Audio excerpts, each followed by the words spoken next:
Hey guys, this is Melissa Zad for Into Boxing, and I am delighted to be joined by the voice. Ade, how you doing? I like it. This is my Into Boxing debut as well. I think this is. So thank you very much for having me. Oh, do you know what? It's an absolute pleasure. I'm really sorry we haven't had the opportunity to speak before. How dare you for not having me on so far? But no, look, you're doing your stuff and you're so busy, so it's good that you could get me on the channel for a few minutes. I feel privileged. Honestly, we're very privileged to have someone with your knowledge and sort of your expertise. Obviously, you've been ringside all night, you've been doing the talking, the interviewing, so now it's your chance to get interviewed. What did you make of tonight's fight night? Good, right? You want sort of a fight where there's a lot of energy, you want a crowd which is making a lot of noise, and I think Johnny Fisher bought, 2,500, and it was crazy when he came out. And I had that fear, like, would they all leave if Johnny Fisher finishes? But they stayed for the Gill Martinez fight. They certainly stayed for Katie Taylor. And in the end, it was a good night of boxing. A few shock results, I think. I didn't expect Jordan Gill to stop like that.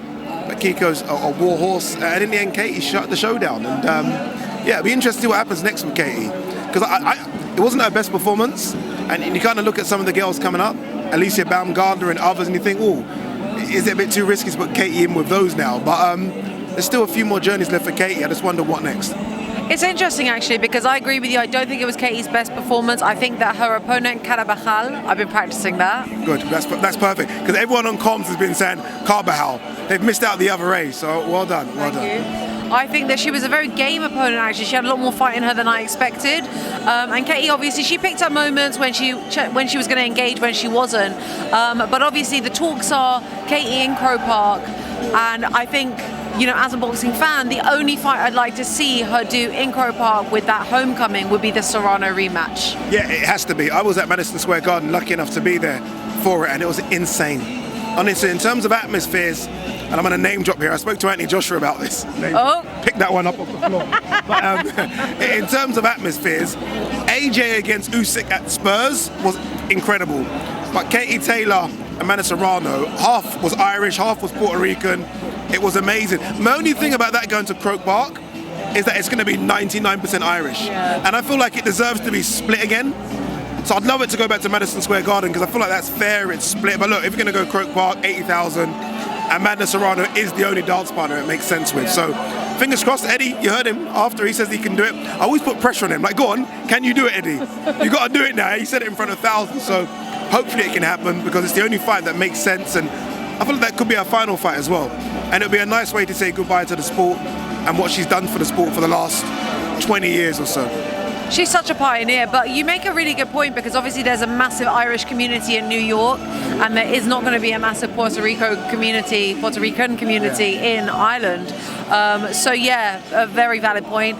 But you know, Katie Taylor, she's 36 years old now. You know, that was what her, I don't even know what number world title fight. World title fight, I think that was the 16th. 16th. Yeah. You know, at some point you're looking at her and thinking, have you weathered the storms of these world title fights? Is it done now? Yeah, look, she's taken a lot of punishment. Obviously, people will think of the Serrano fight, but before that, 2 against Delphine Bassoon, Lina Datu many years ago, Tasha Jonas as well. There's been a lot of physical, tough fights. And Katie isn't a puncher, so she's going the distance with all these ladies.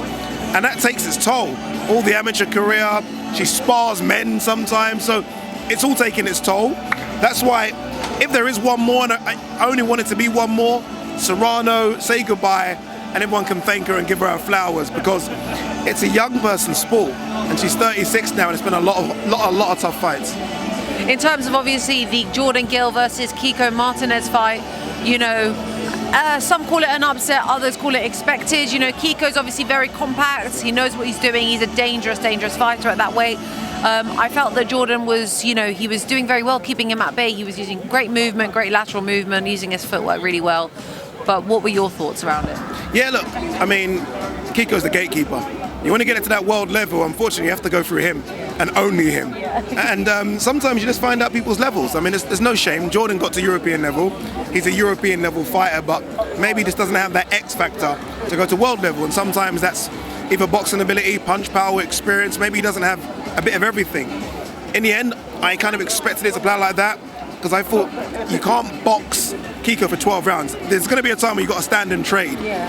And I think you can see physically Kiko's really strong, really built, very stocky, right? Very stout. And he's going to walk you down. And if you look at the experience he's built up and who he's fought, Kiko, he brought all of that to the ring, and Jordan just doesn't have that. So they're going to have to go back to the drawing board, him and Dave Caldwell, and decide what they want to do. That was tough tonight. It was tough against Squirfy though, and he found a punch. But you do wonder if he can continue to go to the well like that. And unfortunately tonight he couldn't. So I don't know what they do with Jordan. It's going to be interesting. Look, there's so many good fights domestically and European level. But in terms of world level, he needs to find something more to go to that world level, because that was a Gatekeeper tonight, and the Gatekeeper kind of beat him convincingly. Yeah, great analysis. Can't argue with that. Thank you. I mean, that's why they paid. I mean, that's what you do. Just a couple last questions from me, because I don't want to keep you too late. But obviously, lots happening in the heavyweight division. Yeah. Talks of Anthony Joshua facing Dillian White. After Dillian faces Franklin. By the way, that's so annoying. I find that so annoying. Like, I'm a big AJ fan, and I spoke to him, and he said that he wants to come back by the end of the year. And we spoke a couple of weeks ago. To me, to hear Dillian White makes me feel like if Dillian White fights Jermaine Franklin, that means we're not really seeing AJ until April, March. That's a joke. You've got to be active. You've got to be busy. You've got to be not leaving it all in the gym, in the ring. And we just don't see enough of AJ. So look, I don't know what they're going to do. I mean, if it is Dillian White, it's a great fight, but I feel like he needs one in between that. Otter Volume would have been perfect December, so I don't know what's going on. But yeah, that's disappointing to hear that he's not going to be out again until March, because that's just a joke. They're all looking at me trying to tell me to go, but let's go on, one more. Okay, last one from me. Obviously, you know, it'll be remiss of me not to ask, you know, Conor Benn, two failed VADA tests. Eddie supporting him, saying, I believe this man's innocent. We're talking contamination. We're talking lots of different things. Love to hear your thoughts. I've never had a situation or something happen where I feel like I'm so torn of what to say and do. I've been very open and honest about it on my YouTube channel, Ade Oladipo. Plug it away. But I've always said, if this was, and I've got to be honest, if this was an American and this came out, I would have literally, you know, hammered them. So I've got to be disappointed about what's happened. Look, everyone wants to wait for the B sample, but the fact is he's failed 2 drug tests. He will serve a ban, and then we have to see what happens after that. It's so disappointing, because I look at Conor as the next superstar, not just because of what he does in the ring, his surname, his YouTube channel. He really is good, but the fact is he's failed 2 drug tests, so they need to come hard down on him. They have to. I don't think you need to wait for a B sample. I think we all know what's happened. Now it's a case of how did it get in his system, and we need to kind of ask those questions. But for now, super disappointed. And for me, it's a difficult position, because I'm a good friend of Conor Benn. Obviously, the zone matchroom fighter, but you've got to say it how you see it. He's failed 2 drug tests. What can you do? I appreciate your honesty, and I appreciate your time. Ade, thank you so much. Merci, monsieur. Merci.